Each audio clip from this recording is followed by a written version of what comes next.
ideología y realidad.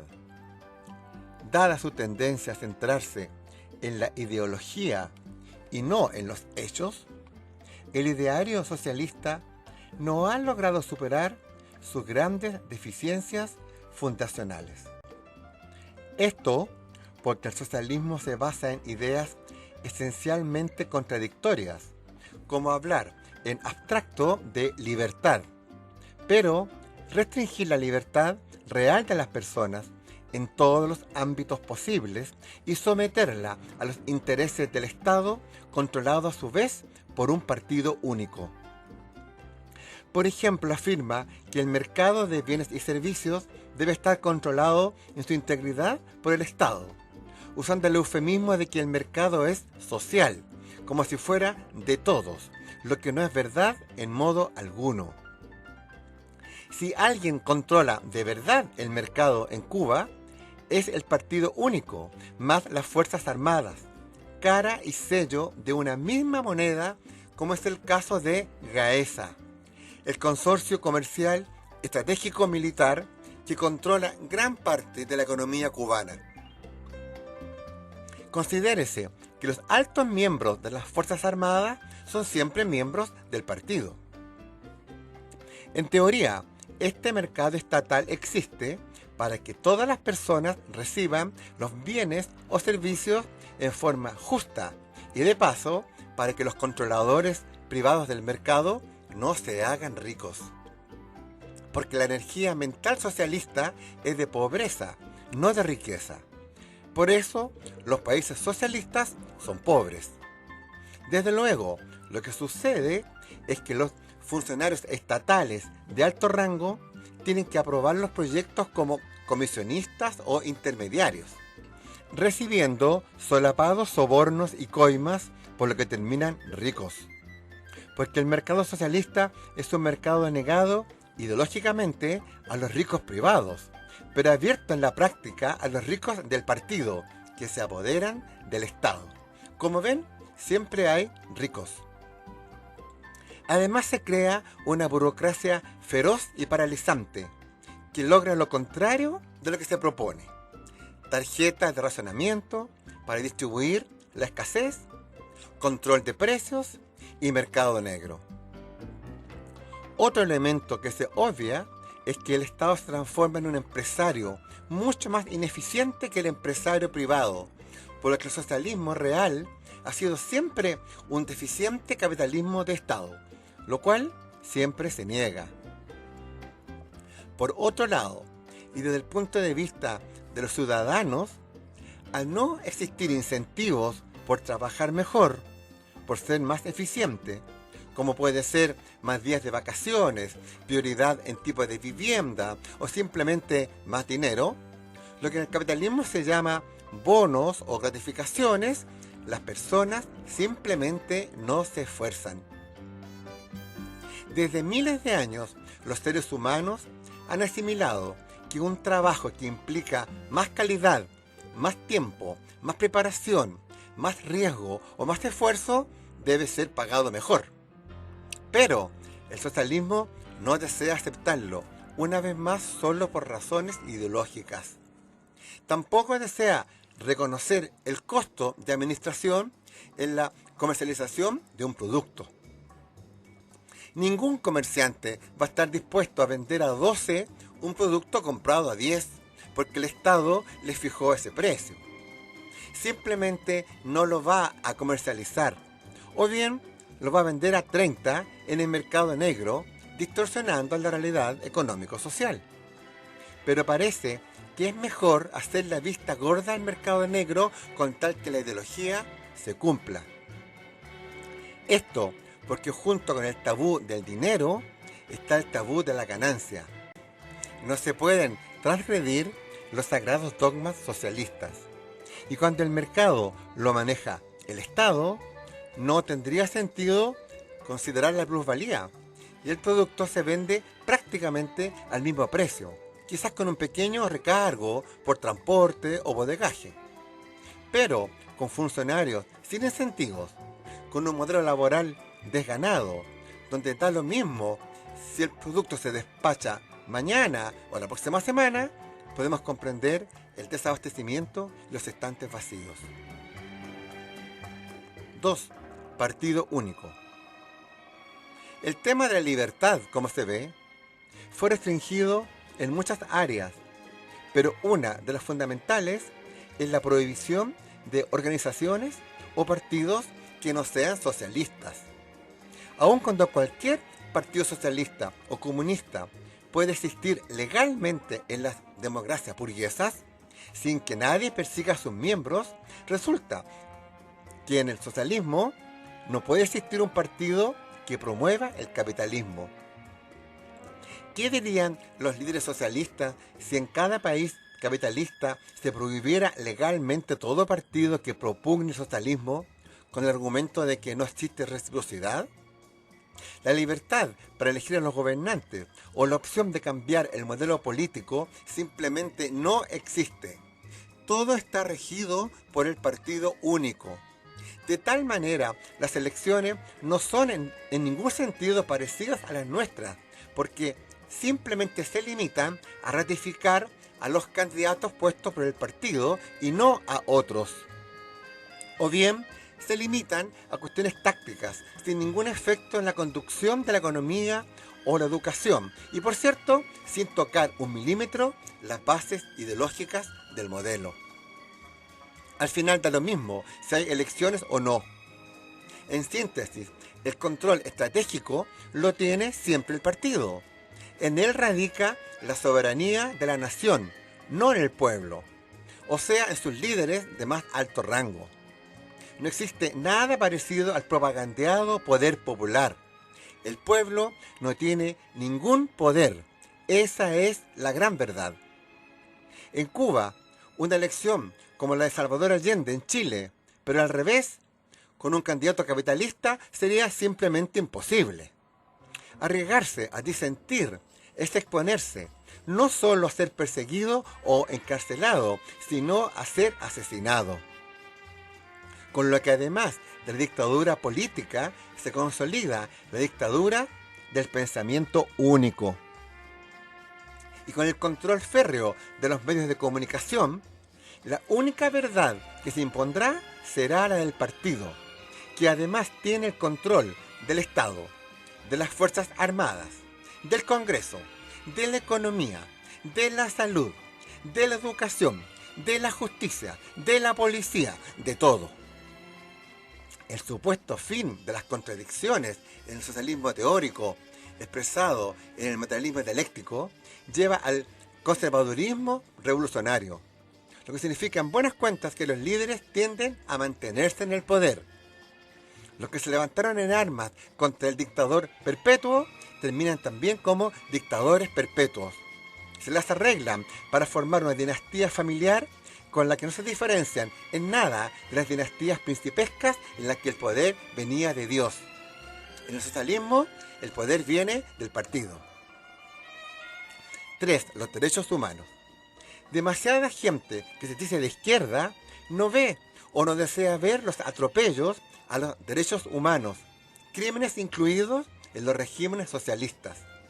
Para muchos simplemente no existen, tal como en la dictadura de Pinochet, otros no veían los atropellos a los derechos humanos, crímenes incluidos.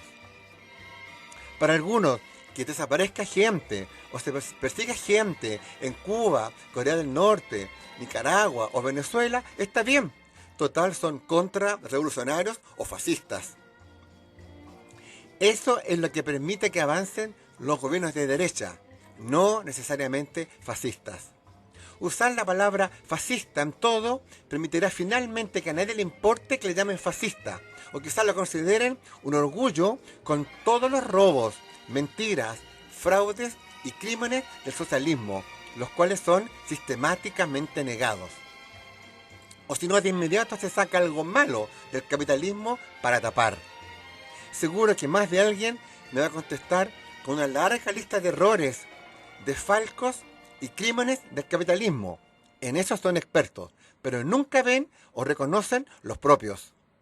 Gracias a eso, felizmente el socialismo está desapareciendo de la faz de la tierra.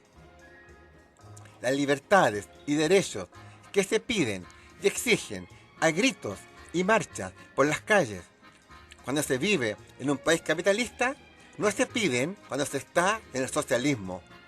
En verdad, el partido no los permite y para eso usa la policía. Acá en Chile apedrean a los policías, lacayos del sistema. Allá no podrían, porque las policías les van a disparar. Quizás no de día, pero sí en alguna esquina oscura, de noche, y no va a haber ningún grupo de derechos humanos que los defienda.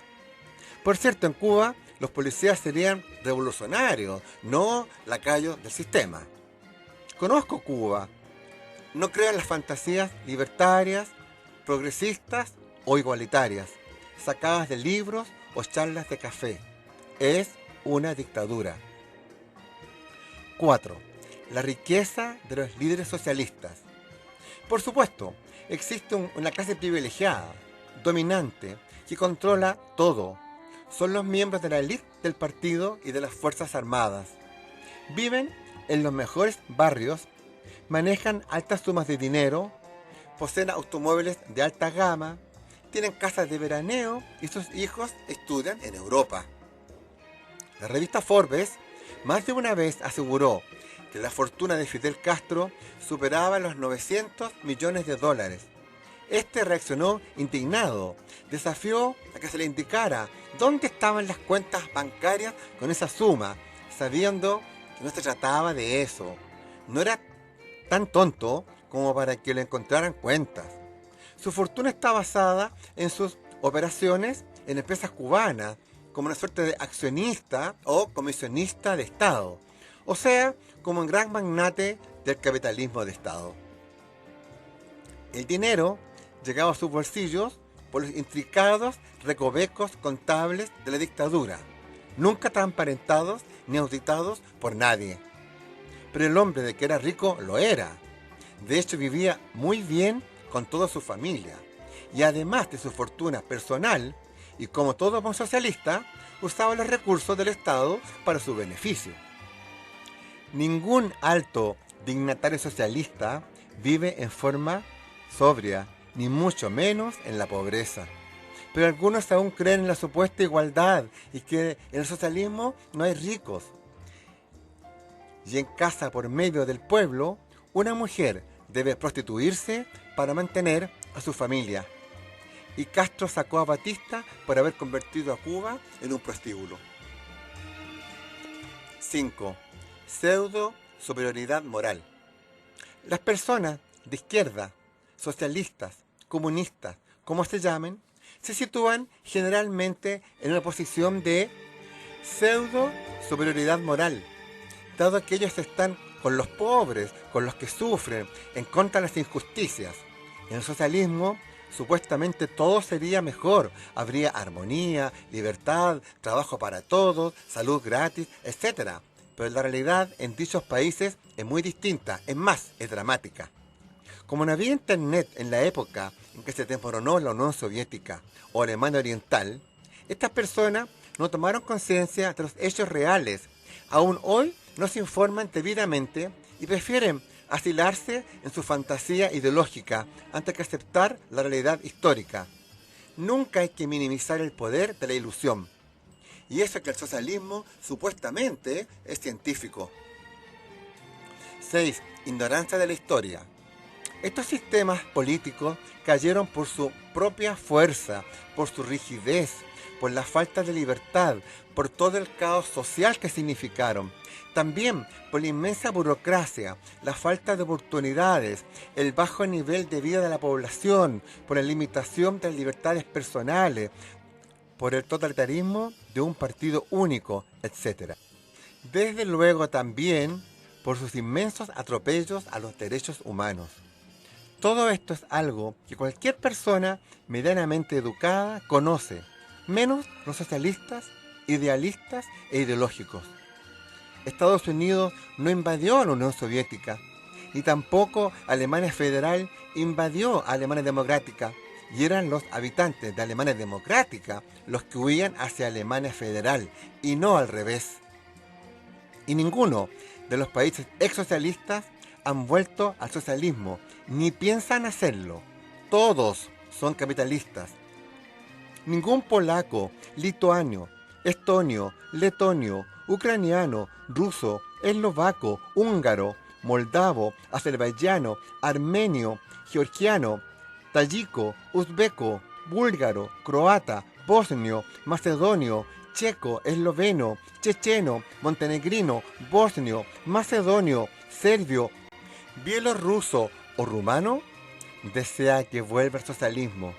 Pasaron demasiadas penurias. Pero por acá, todavía algunos nos informan y levantan las banderas de la libertad, del progreso, de la igualdad y la justicia. Felizmente ya no les creemos. Pero aún así, se insiste en ofrecer el socialismo como un progreso, como un modelo de sociedad que sería muy superior al capitalismo. No es el tema analizar al capitalismo en sus diversas formas, al cual no le hago publicidad ni me paga la CIA. El error consiste en creer con espantosa ingenuidad que como tal sistema sería malo, el socialismo que surge teóricamente como una crítica tendría que ser mejor, y no es así. Estamos ante el dramático caso social, político y cultural donde el remedio es mucho peor que la enfermedad, en los hechos, no en los discursos. Si el capitalismo cultiva el fetichismo del mercado y el dinero, el socialismo cultiva el fetichismo del Estado y el partido. O sea, ambos sistemas son lo mismo con distintos fetiches. Un joven Marc de los cuadernos de París de 1844 diría que se pasó del fetichismo de la mercancía al fetichismo de la ideología. Fetichismo al fin.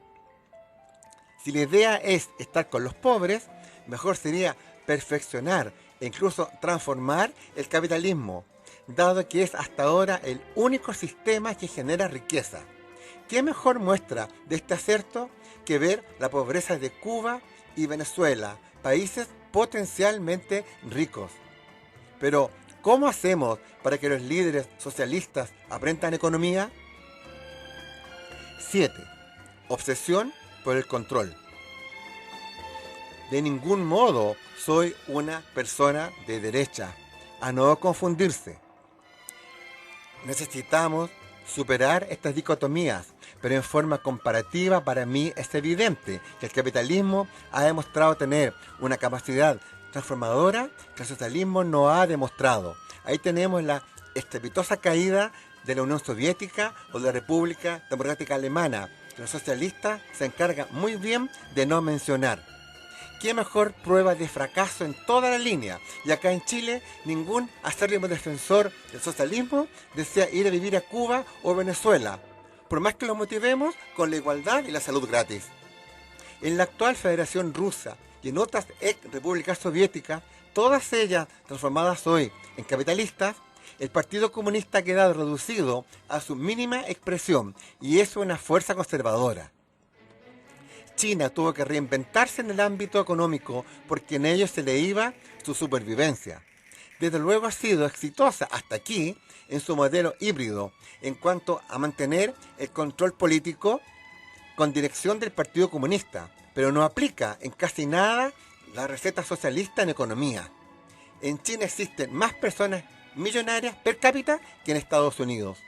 Pero acá, en América Latina, muchos socialistas y comunistas actúan desde una visión de supremacía moral, de progresismo, de revolución, como si aún estuviéramos en los años 60 del siglo pasado. Como si nunca hubiera caído el muro de Berlín, como si nunca se hubiera derrumbado el comunismo en la Europa del Este, y como si los crímenes de Fidel, del Che Guevara, Stalin, Pol Pot o Mao nunca hubieran tenido lugar.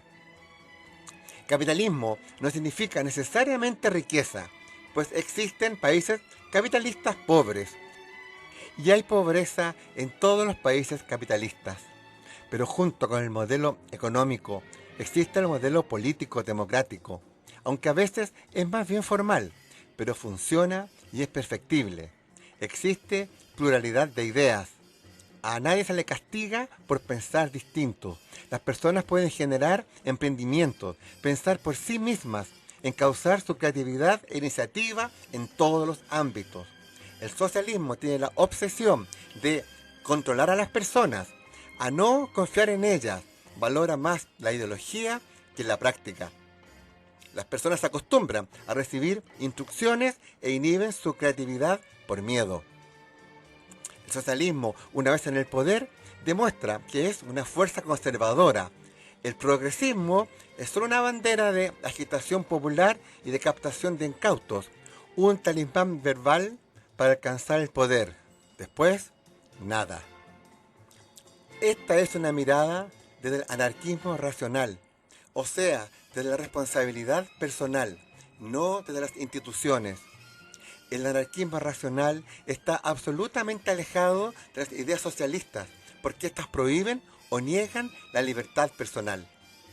Decirse anarquista y de izquierda es o no entender nada, o traicionar los ideales anarquistas de responsabilidad personal y el no sometimiento a instituciones totalitarias como el Estado, la Iglesia o el partido. Tampoco significa ser de derecha, como se comprenderá.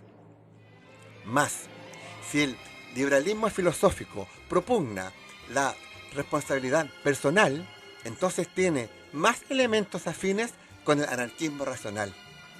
Eso no significa abrazar el capitalismo actual en forma pasiva, desde luego no el modelo neoliberal al modo chileno. 8. Expertos en problemáticas e ignorantes en solucionáticas. Claro que el capitalismo no es equitativo y es en muchos aspectos además injusto, pero deja hacer, estimula las potencialidades de cada cual. Es cierto que falta mucho en cuanto a la igualdad de oportunidades, en los servicios de salud y educación, en la disminución de la brecha entre ricos y pobres y un largo etcétera. Los socialistas describen muy bien los males capitalistas. Lo que no saben es cómo hacer funcionar su propio modelo. Son expertos en problemáticas capitalistas, pero ignorantes en solucionáticas socialistas.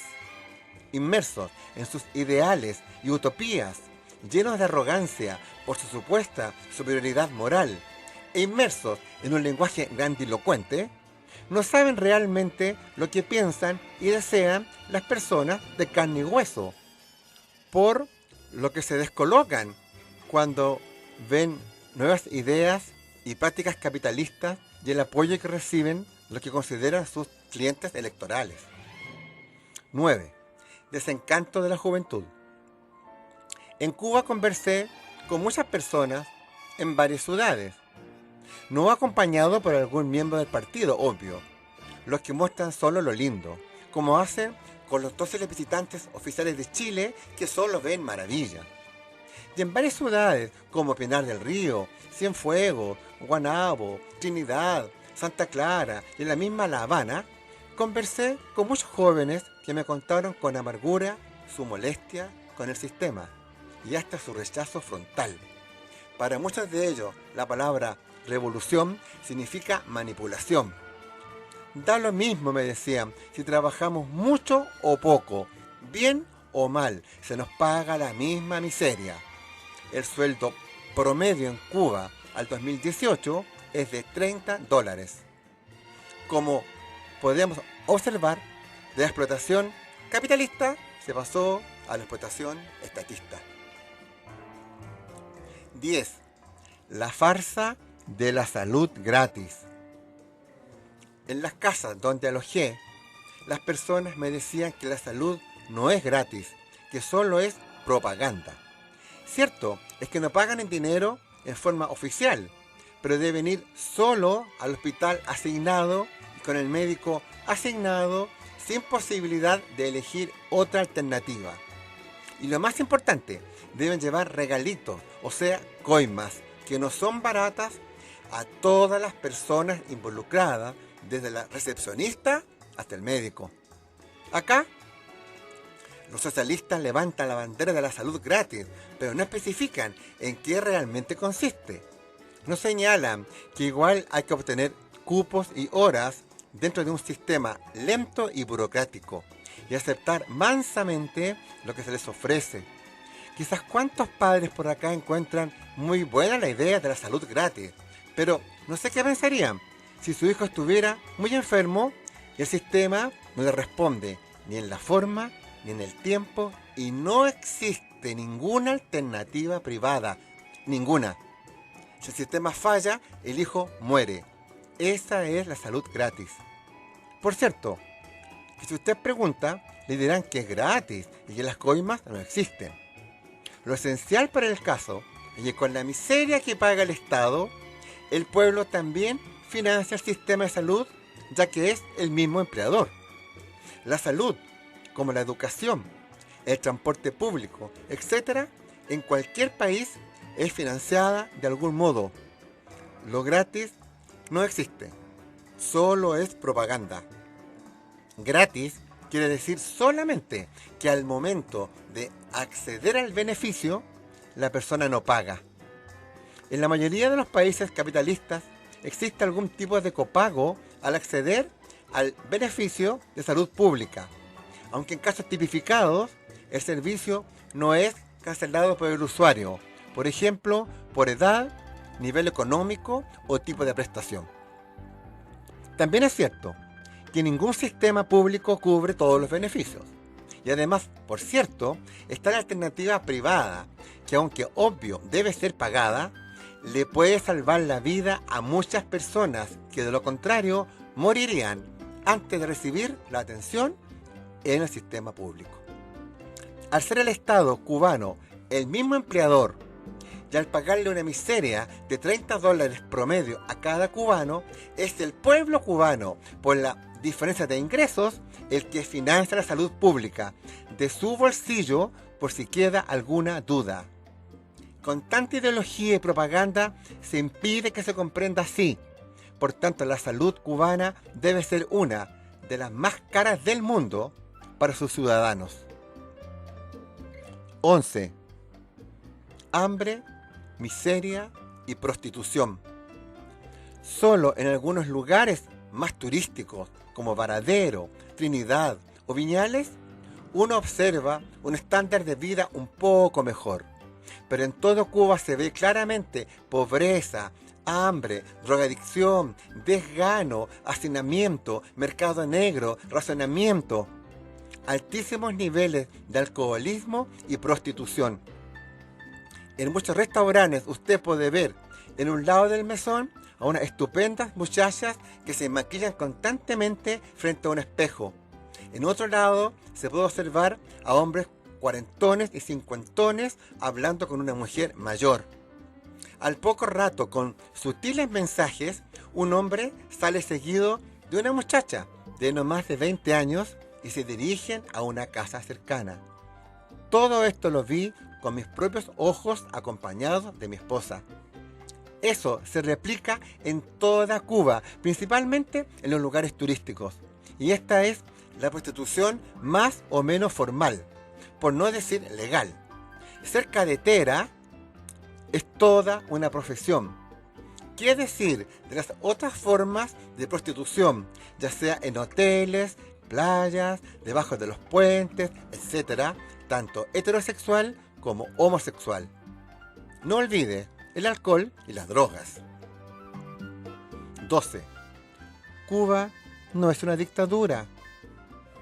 Hace un tiempo, una persona muy izquierdista y progresista me preguntó cómo era Cuba.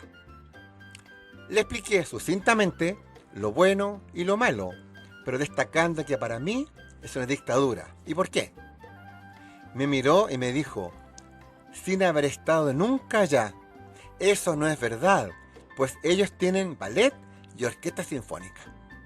O sea, ninguna actitud de comprender, de aceptar que no es ese paraíso pintado en las reuniones del partido, en las conversaciones de café o en algún video de las diputadas del Partido Comunista. Con ese argumento, acá en Chile con Pinochet, nunca hubo dictadura, pues también teníamos ballet y orquesta sinfónica.